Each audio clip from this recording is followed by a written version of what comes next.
Hello friends, welcome to my YouTube channel Homeo Science. Today I'll be discussing about the topic role of pathology in homeopathy.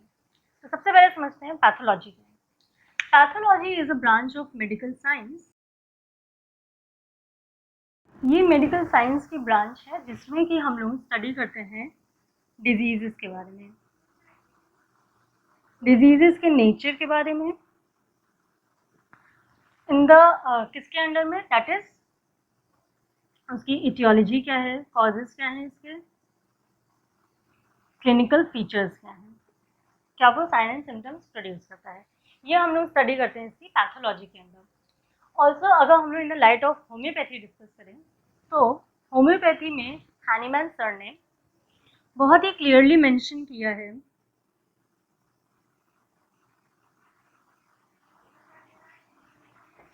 Hahnemann sir ने ऑर्गेनिन में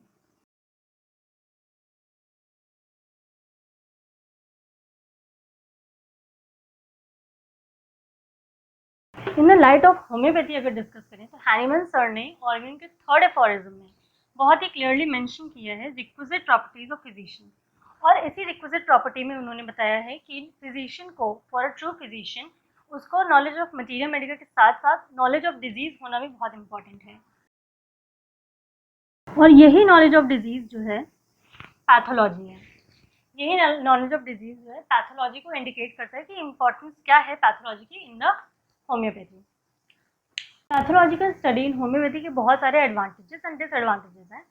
पहले हम advantages को discuss करते हैं with the help of a mnemonic, that is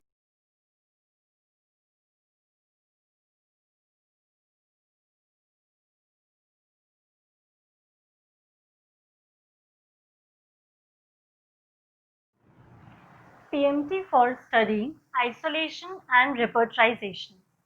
इसमें P से हो गया प्रोग्नोसिस, M से हो गया मैनेजमेंट,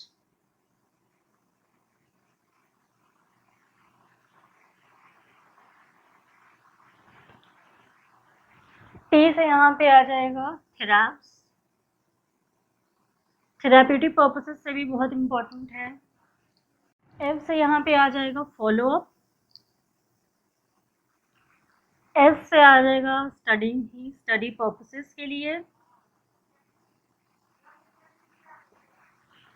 I से यहाँ पे आइसोलेशन ही आएगा for the isolation of the patient, and R से यहाँ पे रिपोर्टरी ही आएगा, रिपोर्टराइजेशन itself.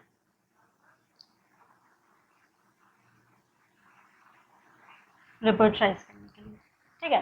Prognosis, management, therapies, follow up, study purposes के लिए, आइसोलेशन के लिए, and also for the repertorization of the case. अब हम लोग एक एक करके डिस्कस करते हैं.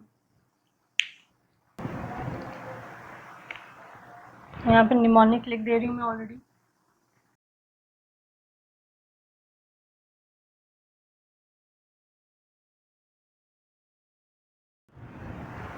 ठीक है, अब इसको डिस्कस करते हैं पी से.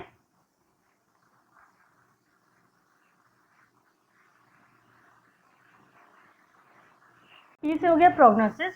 पैथोलॉजिकल स्टडी से हम ये समझ सकते हैं कि जो हम लोग केस ट्रीट कर रहे हैं वो केस जो है किस डायरेक्शन में जा रहा है, वो केस जो है वो किस डायरेक्शन में जा रहा है. इसे एग्जाम्पल से समझते हैं. जैसे कि अगर कोई भी लिवर एनलार्जमेंट का केस है, अगर लिवर एनलार्ज्ड है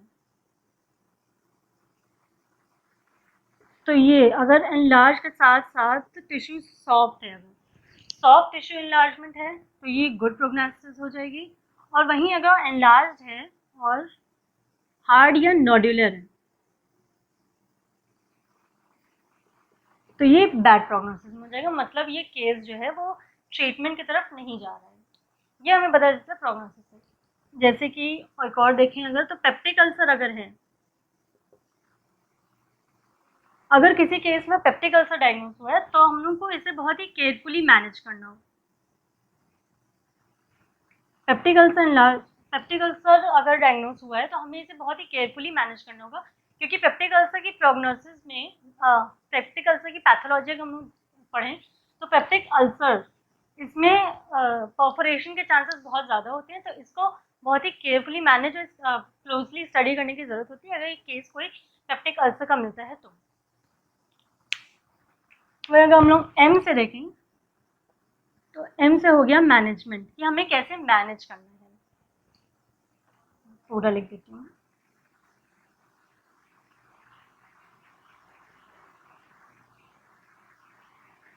मैनेजमेंट से हमें ये पता चलता है कि अपार्ट फ्रॉम जो हम लोग उसे मेडिकेशन दे रहे हैं उसके साथ साथ हमें कौन सी डाइट एंड रेजिमेंट चलानी है to enhance the course of treatment. जैसे कि इसे एग्जांपल से समझें तो डायबिटीज़ मेलिटस में अगर कोई केस डायग्नोज हुआ है तो उसमें हम लोगों को शुगर और पोटैटोज या फिर डायबिटीज़ मेलिटस अगर कोई डायग्नोज हुआ है तो उसमें हम लोग को शुगर या पोटैटोज जो है उसको अवॉइड करना है, या कोई भी स्टार्ची फूड जिसमें स्टार्च प्रेजेंट हो।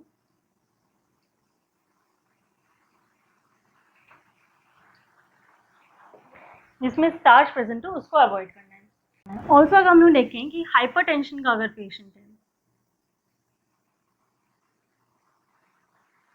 या फिर हाई बीपी, हाइपरटेंशन या फिर हाई बीपी का अगर कोई पेशेंट है तो उसको हमें एडवाइस देना है कि आप सॉल्ट इनटेक को कम करें या फिर एकदम ही अवॉइड करें, एकदम अवॉइड कर दें। तो ये हमें डाइट जो है पैथोलॉजिकल स्टडी से पता चलती है कि हमें क्या मैनेज करना है। ऑल्सो अगर हम लोग रेजिमेंट में देखें तो ये एक फिजिशियन की ड्यूटी होती है to tell the patient about कि वो sleep, work and physical exercise में वो एक बैलेंस बना के रखे for the healthy life. PM हो गया, अब आते हैं टी।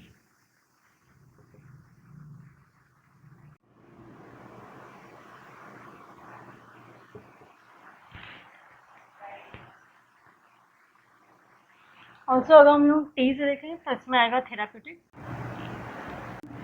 थेरापेटिक्स में अगर देखें तो पैथोलॉजिकल स्टडी से सबसे पहले हम ये पता करते हैं कि हमारे पास जो भी केस हम डील कर रहे हैं वो क्योरेबल है भी कि नहीं। तो पैथोलॉजिकल स्टडी से हमें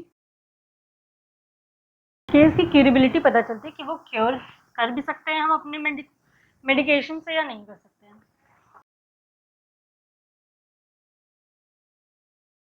ऑल्सो हमें क्या लाइन ऑफ ट्रीटमेंट चूज करना है, दैट इज कि हमारे पास जो भी केस है उसको हम लोग मेडिकली ट्रीट करेंगे मेडिसिन से या फिर सर्जिकल मैनेजमेंट होगा। तो ये लाइन ऑफ ट्रीटमेंट भी हम लोग डिसाइड करते हैं पैथोलॉजिकल स्टडीज से। उसके बाद अगर हम लोग देखें तो थेराप्स में हमें पैथोलॉजिकल हेल्प मिलती है, पैथोलॉजिकल स्टडीज से हमें हेल्प मिलती है।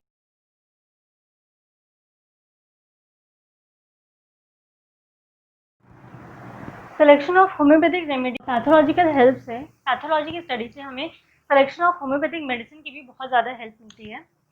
इसमें हम लोगों को ये पता चलता है कि जो भी अगर पेशेंट है वो जो सिम्टम्स नरेट कर रहा है वो कॉमन सिम्टम्स हैं जो उस पैथोलॉजिकल डिजीज में होते हैं या अनकॉमन सिम्टम्स हैं।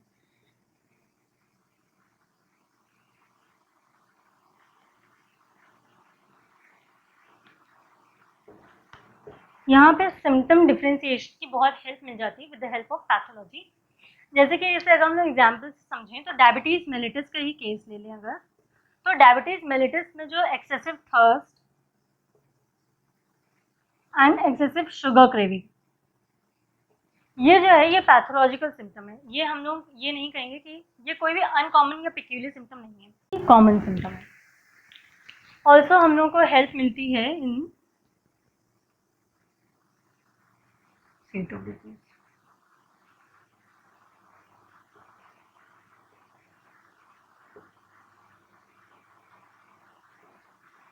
सीट ऑफ डिजीज में कि पैथोलॉजी से हम ये डिसाइड कर सकते हैं कि जो भी हम डिजीज हैंडल कर रहे हैं उसकी सीट ऑफ डिजीज क्या, मतलब वो कहाँ पे लोकलाइज्ड है, एंड उसी से हम लोग मेडिसिन सिलेक्शन बहुत ही ईजिली कर सकते हैं। जैसे कि अगर हम लोग एग्जाम्पल देखें तो निमोनिया के केस में कौन सी लंग नहीं सॉरी निमोनिया के केस में लंग का कौन सा लोब इन्वॉल्व है उससे भी मेडिसिन सिलेक्शन जो है चेंज हो जाती है। या फिर दूसरा एग्जाम्पल अगर देखें कि जैसे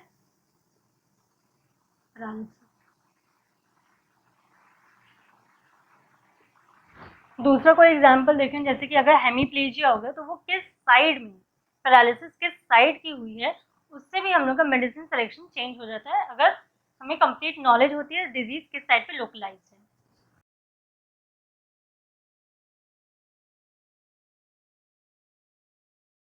यहाँ हम लोग को पैथोलॉजी के हेल्प से हम लोग पोटेंसी सिलेक्शन भी बहुत इजीली कर सकते हैं। जैसे कि अगर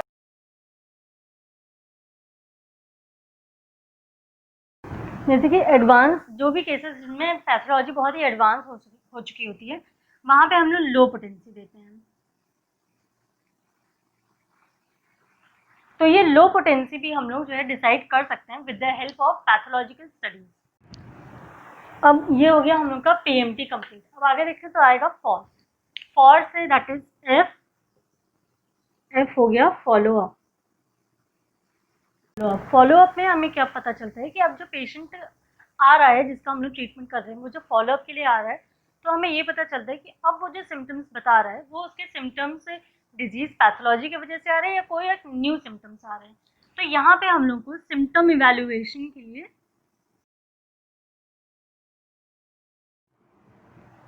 सिम्टम इवेल्युएशन हमें बहुत इजीली पता चल जाता है कि वो सिम्टम कैसे ला रहा है।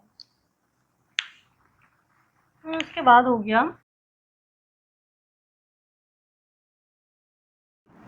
आई से हो गया आइसोलेशन। पैथोलॉजिकल स्टडी से हमें ये पता चलता है पूरे डिजीज डायग्नोसिस बनाने के बाद किसी भी पेशेंट की, कि अब ये जो डिजीज है उसकी वो कहीं इन्फेक्शियस तो नहीं है, तो हम लोगों को उस केसेस को केयरफुली हैंडल करना होता है। ऑल्सो स्प्रेड को प्रिवेंट करते हैं, उसके स्प्रेड को प्रिवेंट करते हैं, उसे केयरफुली ट्रीट करते हैं। नेक्स्ट अगर देखें तो नेक्स्ट है are, that is रेपर्टराइजेशन।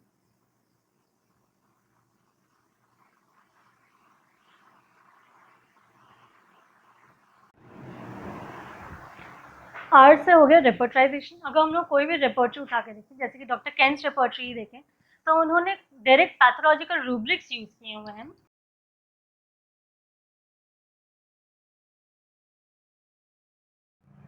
Direct pathological rubrics use किए हुए हैं, जैसे कि एब्सेस हो गया, कैरीज हो गए, कैंसर हो गए।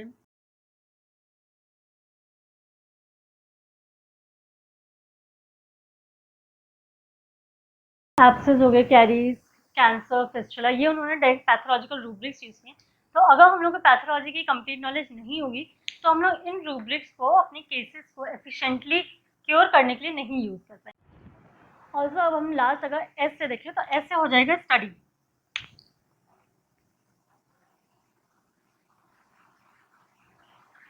स्टडी में आ जाएगा कि हम लोग को पैथोलॉजी की स्टडी होनी चाहिए फॉर क्लिनिकल रिकॉर्ड्स, कहीं भी सेमिनार्स देने के लिए उसमें रिप्रेजेंट कर सकते हैं, या मेडिको लीगल केसेस में विटनेस जा सकते हैं। ऑल्सो हम लोग सिक सर्टिफिकेट जैसे कि और हम लोग सर्टिफिकेट इशू कर सकते हैं, जैसे कि सिकनेस के सर्टिफिकेट हो गए, डेथ के सर्टिफिकेट्स हो गए।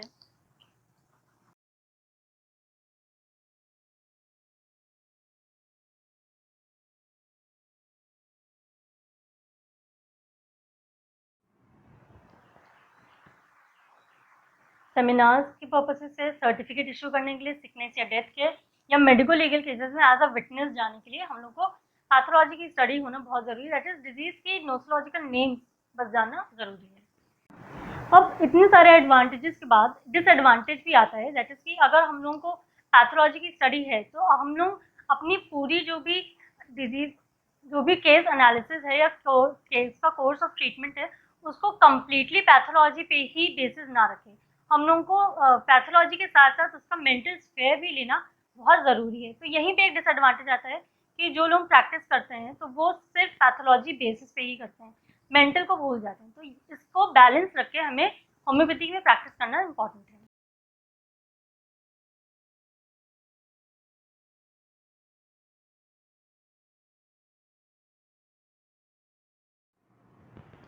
डिसएडवांटेज में हो जाएगा कि ओनली पैथोलॉजिकल बेसिस पर नहीं चलना है, हमें पैथोलॉजी और मेंटल, मतलब डिजीज और मेंटल को साथ में बैलेंस करके चलना है। मेंटल भी कंसिडर करना है किसी भी case. That's all for the topic today. Also, if you have any doubts, comment below and let me know. Also, like, share, and subscribe to the channel. Thank you.